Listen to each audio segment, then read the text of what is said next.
Rahul K V കൂടിയുണ്ട്. രാഹുൽ, അവിടെ നിന്ന് ചില പ്രതികരണങ്ങൾ, അധ്യാപകരടക്കമുള്ളവരുടെ പ്രതികരണങ്ങൾ നേരത്തെ രാഹുൽ പ്രതീക്ഷിക്കുന്നുണ്ടായിരുന്നു. അധ്യാപകർ ആരെങ്കിലും ഇതുമായി ബന്ധപ്പെട്ട കൂടുതൽ കാര്യങ്ങൾ വിശദീകരിക്കാൻ തയ്യാറായി വരുന്നുണ്ടോ?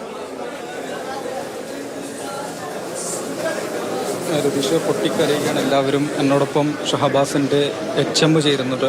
ടീച്ചറെ, ഒരിക്കലും ആഗ്രഹിക്കാത്ത ഒരു നിമിഷമാണ് ഇവിടെ നടന്നുകൊണ്ടിരിക്കുന്നത്. എന്താണ് ഇപ്പോൾ പറയാൻ കഴിയുക? വളരെ വിഷമമുണ്ട്, ഉൾക്കൊള്ളാനേ കഴിയുന്നില്ല. ഞങ്ങൾ മോഡൽ എക്സാം കഴിഞ്ഞ് ഇനിയുള്ള ദിവസങ്ങളിൽ വിട്ടിരുന്ന് പഠിക്കുക, നല്ല മാർക്ക് വാങ്ങി ജയിച്ച് SSC പരീക്ഷ നല്ല റിസൾട്ടോട് കൂടി വരണം കാണാൻ വരണം എന്നൊക്കെ പറഞ്ഞയച്ച കുട്ടികളാണ്. ഇപ്പം ഇങ്ങനൊരു സംഭവം അറിഞ്ഞപ്പം ചിന്താച്ചാൽ ഉൾക്കൊള്ളാനേ കഴിയുന്നില്ല. ഞങ്ങളെ മക്കൾ വീട്ടിലിരുന്ന് പഠിക്കുകയായിരിക്കും എന്നുള്ള ആ ഒരു ധാരണയിലാണ് ഞങ്ങളുള്ളത്. അപ്പം ഇങ്ങനെ ഇവരൊരു പ്രശ്നത്തിൽ പോയി പിന്നെ അങ്ങനെ ഒരു സംഭവിച്ചു എന്നറിഞ്ഞപ്പോൾ തന്നെ അത് ചെറിയ എന്തോ ഒരു കുട്ടികൾ തമ്മിലുള്ള കശപിശായിരിക്കും എന്ന് മാത്രമേ ഞങ്ങൾ കരുതിയുള്ളൂ. ഇത്രയും ദാരുണമായൊരു സംഭവത്തിലേക്ക് എത്തുന്നുള്ളത് ഒരിക്കലും പ്രതീക്ഷിച്ചില്ല. അതിപ്പം ശരിക്കും ഹൃദയം പൊട്ടി നിൽക്കുന്ന ഒരു അവസ്ഥയിൽ തന്നെയാണ്. പിന്നെ അതേപോലുള്ള മക്കളെ കാണുന്ന സമയത്ത് ഇത് ഉൾക്കൊള്ളാനേ കഴിയുന്നില്ല. ഷഹബാസ് എല്ലാ വിഷയങ്ങളിലും പഠിക്കാൻ മിടുക്കനായിരുന്നു. ഷഹബാസ് നല്ല മിടുക്കനായിരുന്നു. അതേപോലെ 3 വർഷം അവിടെ പഠിച്ചെങ്കിലും ഒരു കാരണത്തിനും അവനൊന്ന് വിളിച്ച് നമുക്കൊന്ന് താക്കീത് കൊടുക്കേണ്ടതായിട്ടോ അല്ലെങ്കിൽ ഷഹബാസ് എന്തുകൊണ്ട് ഞങ്ങൾ ചെയ്തു എന്ന് പറയേണ്ടതായിട്ടുള്ളൊരു വഴക്ക് പറയേണ്ട ഒരു അവസരം ഇതുവരെ ഉണ്ടായിട്ടില്ല. നല്ല മിടുക്കനായിരുന്നു. സഹപാഠികളൊക്കെ കണ്ണു നിറഞ്ഞ് ഇവിടുന്ന് പോകുമ്പോൾ കണ്ടു നിൽക്കാൻ പറ്റുന്നില്ല. അതാണ് കുട്ടികൾ. അപ്പോൾ അതാണ് ഞങ്ങളും പിടിച്ചു നിൽക്കുന്നുണ്ട്. പക്ഷേ കുട്ടികൾ അവനെ കാണുമ്പോൾ അവരുടെ ആ സങ്കടം കാണുമ്പോൾ ഞങ്ങൾക്ക് പിടിച്ചു നിൽക്കാൻ കഴിയുന്നില്ല. ഇതിനൊപ്പം തന്നെയാണ് 2 ദിവസം കഴിയുമ്പോൾ തിങ്കളാഴ്ച പരീക്ഷയും തുടങ്ങാൻ പോവുകയാണ്. എങ്ങനെയാണ് കുട്ടികൾ ഇതിനെയൊക്കെ തരണം ചെയ്യുക? അപ്പോൾ അവരോട് പറഞ്ഞ് മനസ്സിലാക്കി കൊടുക്കലാണ്. നമുക്ക് ഒന്നും ചെന്ന് ഞങ്ങളിപ്പം ക്ലാസ്സിൽ റൂമിൽ നമ്പർ ഇടാണ് പരീക്ഷയ്ക്കുള്ള. അപ്പോൾ ഈ നമ്പർ അവിടെ വരുന്ന സമയത്ത് ഞങ്ങൾക്കത് എഴുതാൻ തന്നെ കഴിയാത്തൊരവസ്ഥയാണ്. കുട്ടികൾക്കും വന്നിരിക്കുമ്പോൾ നല്ല പ്രയാസമായിരിക്കും.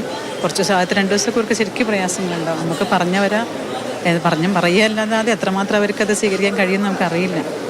കഴിയുന്നതും ഫിറ്റ്നസ് ചെയ്യാൻ ശ്രമിക്കും. ഇതുപോലൊരു പ്രശ്നമൊക്കെ ഉണ്ടാകാൻ കാരണം നേരത്തെ കുട്ടികൾ പുറത്തു വെച്ച് അടിപിടിയും പ്രശ്നങ്ങളും ഉണ്ടായിരുന്നോ ഈ ട്യൂഷൻ സെൻറ്ററിൽ അല്ലാതെ?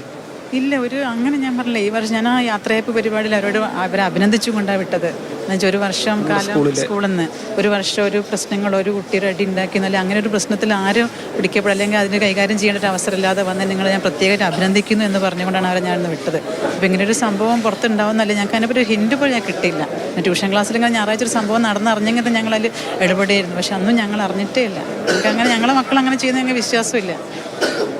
ഇതുപോലൊരു സ്ഥലത്തൊന്ന് ചോദിക്കുന്നതിൽ നമുക്കും ബുദ്ധിമുട്ടുണ്ടെന്നാലും ഈ കുട്ടികൾ വാട്സപ്പ് ഗ്രൂപ്പ് ഉണ്ടാക്കിയിട്ട് തിരിച്ചടി പ്ലാൻ ചെയ്യുക, അങ്ങനത്തെ കാര്യങ്ങളൊക്കെ നമ്മൾ അധ്യാപകർ അറിഞ്ഞിരുന്നോ?